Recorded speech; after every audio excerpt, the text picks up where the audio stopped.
Greetings and welcome to the open house presentation for Women's and Gender Studies at Santa Clara University.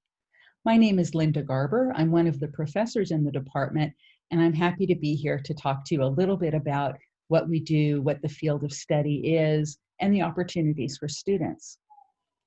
The topics that we talk about in Women's and Gender Studies are in the news all the time. I'm sure you're aware of some of the current events related to gender and related to women's lives. We also study, of course, gender inequality and ways to rectify some of the inequalities in our society, particularly through exploring the intersections of race and gender, the ways in which everyone has gender as well as race, as well as, of course, socioeconomic class, age, ability, disability, and what have you. We offer classes in 15 different departments across all levels of study at Santa Clara University.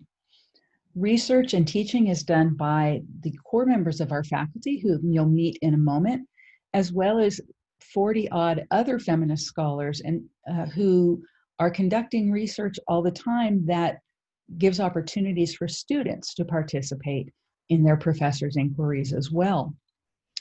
We facilitate internships for students in public sector, nonprofit sector.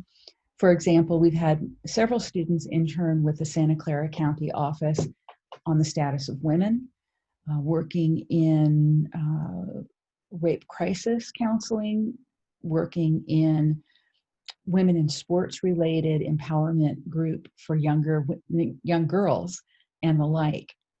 We also provide and team up to provide special events and presentations throughout the year, bringing in leading scholars, artists, and activists relevant to women's and gender studies and all kinds of fields that intersect with what we do. Here are the happy faces of our core faculty, as promised. Dr. Sharmila Lodia is the department chair. She's a legal scholar as well as a gender studies scholar. Dr. Laura Ellingson comes from the field of interpersonal communication and communication in healthcare settings. I work at the intersection of English and history in LGBTQ studies. Dr. Joanna Nunez is a social scientist working in Latino studies. Dr. Mukta Sharampani specializes in transnational feminist studies.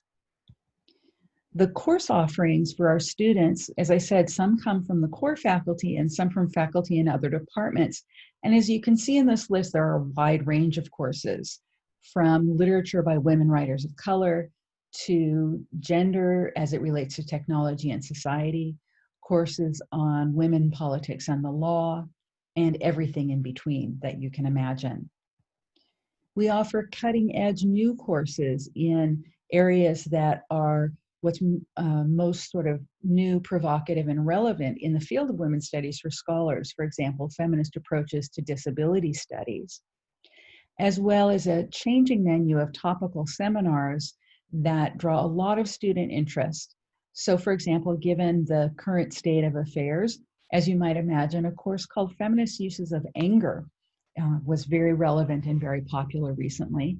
And of course, for obvious reasons, the seminar Food, Fun, and Friendship was a great gatherer of students. Our major is very doable. It requires 13 courses only, which include a core of courses that are in Principles of Women's and Gender Studies, Feminist Theory, Feminist Research Methodology.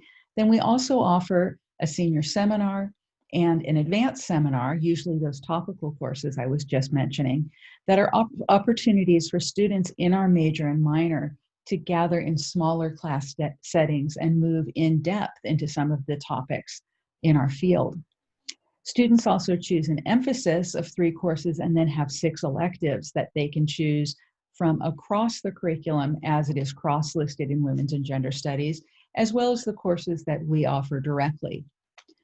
Students find that it's very simple to overlap their major in Women's and Gender Studies with a second major, with the core courses and pathways, which is part of the core curriculum.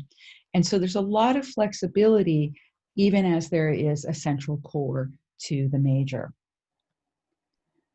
Now, parents, of course, always ask, but students too, and it's a reasonable question. What can you do with a degree in women's and gender studies? Here are a few of our graduates from over the past few years and their current work listed below their pictures. Everybody from attorneys to people working in engineering, in the tech sector, in nonprofits like the Community Foundation of Texas, teachers, professors, computer scientists. Women's and gender studies, especially as it combines so easily with other fields of study, is an excellent foundation for a great number of fields, whether those fields send students directly into the world of work or graduate school first. I want to thank you for spending a few minutes with me and learning about women's and gender studies. If you have questions, I hope you'll reach out to Dr. Sharmila Lodia, whose email is on the screen right now. And you can also find out more about our department by going to our website, scu.edu/WGST. Be well, and we hope to meet you in the future. Thanks so much for being here.